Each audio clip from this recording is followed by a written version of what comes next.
So in this video, we will have a look at the block tables, and we'll use this dynamic block which we have made in the previous lessons for explaining the lesson. Now let's select the block, then right click and go to block editor. Now here you'll notice that we have this simple sync drawing and we have this distance 1 parameter here. Now let's add some increment value to this parameter so that the block can be stretched to certain specific values only, and for that we can select the distance 1 parameter, then right click and go to properties.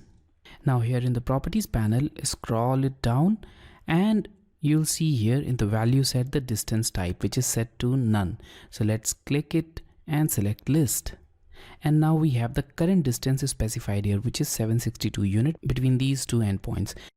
So now let's add more values to this list, and for that I'll click on this small icon and now add more values here. So we have the 762 already added, so let's now add 850.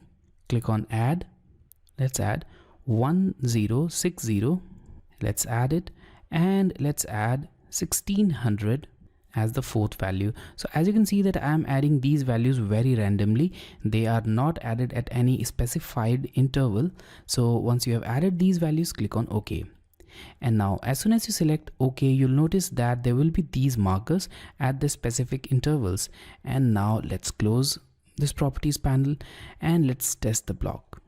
So now click on this block, and when you click on this grip, you'll notice that we can now stretch this block only to these specified values, and we cannot stretch it to any other values. But in this case, we don't have any visual clue as to what the length of these specific values is.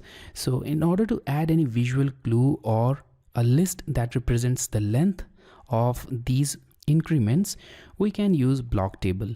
So let me just explain it with the correct example here. So I'll close this test block window and now select this block table. So you can select the block table from this dimensional panel, or you can also select it from this actions tab and block properties table. So I'll select this block table from here and now click at a point to specify the action, and now here it will prompt you to specify number of grips, which should be 1. So directly press enter.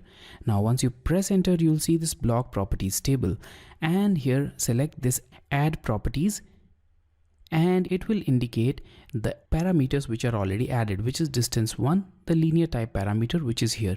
So select it, click on OK.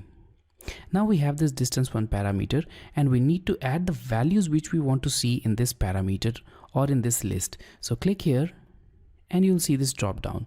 Let's select the value, which is 762, the original one. Then click on the second row, select the second value, select the third row, third value, and the final row and the final value.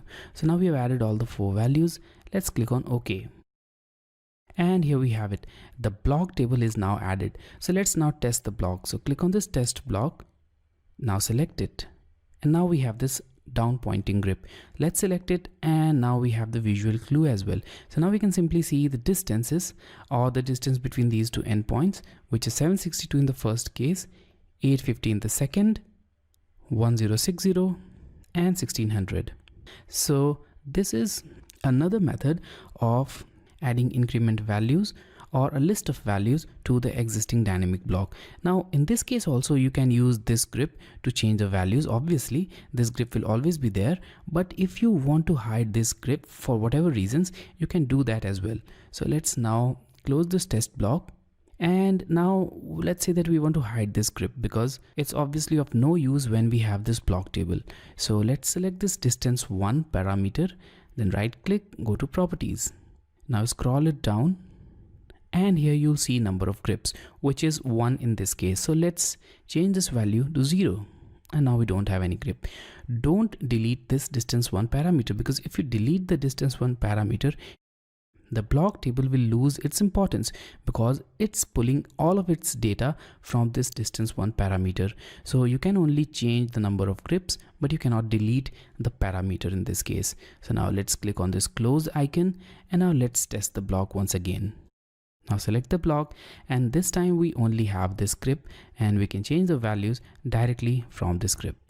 So let's now close this test block, and let's close the block editor and save the changes in our block.